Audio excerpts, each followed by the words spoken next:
নমস্কার বন্ধুরা, স্বাগত আপনাদের সবাইকে। এখন সকাল ৮টা।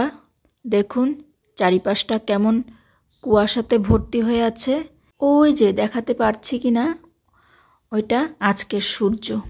বন্ধুরা, এই বছর শীতের এটাই প্রথম সকালের কুয়াশা, তাই ভাবলাম আপনাদের সঙ্গে একটু শেয়ার করে নেই।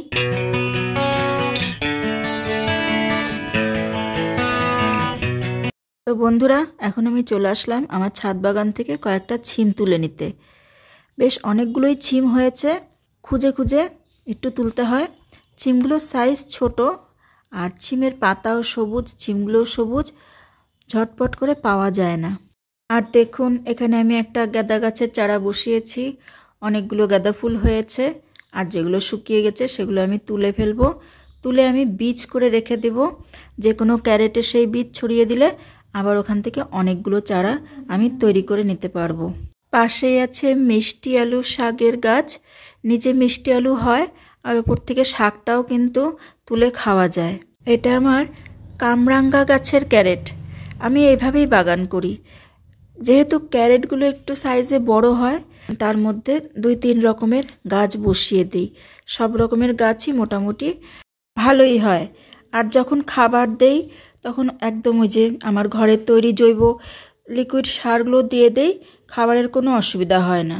মানে প্রথম দিকে যখন আমার কামরাঙ্গাতে ফুল আসছিল না, ফল আসছিল না, আমি ভাবতাম যে খাবারের হয়তো কম হচ্ছে, কিন্তু না, এখন কিন্তু প্রায় আমার 3 সেট ফল খাওয়া হয়ে গেছে এই কামরাঙ্গা গাছ থেকে। তারপরে দেখুন গাঁদা গাছ সঙ্গে মিষ্টি আলুর গাছও সুন্দর হচ্ছে। তো এইভাবে আপনারাও করতে পারেন, ভালোই হবে। আমার হচ্ছে, আপনাদেরও হবে।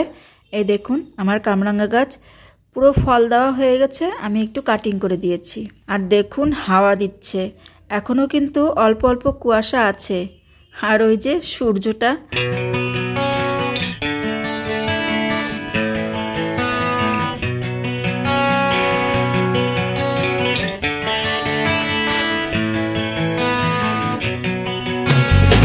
আসুন আর দেরি না করে সবজিটা একটু তুলেই নেই।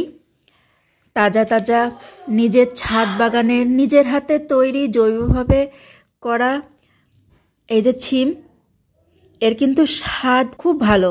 নিজের ছাদ বাগানের নিজের হাতে তৈরি এই যে তাজা তাজা সবজি তুলে নিয়ে যাচ্ছি, রান্নাঘরে নিয়ে গিয়ে একটু ছিম চচ্চড়ি রান্না করব।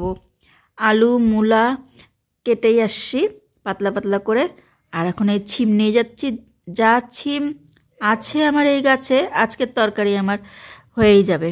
তাহলে দেখুন তো বন্ধুরা, এই যে কষ্ট করলাম, কষ্ট করার পরে আজকে এই যে আমি সবজিটা নিজের হাতে তুলে নিয়ে যাচ্ছি, আমার কতটা ভালো লাগছে বা আনন্দ লাগছে।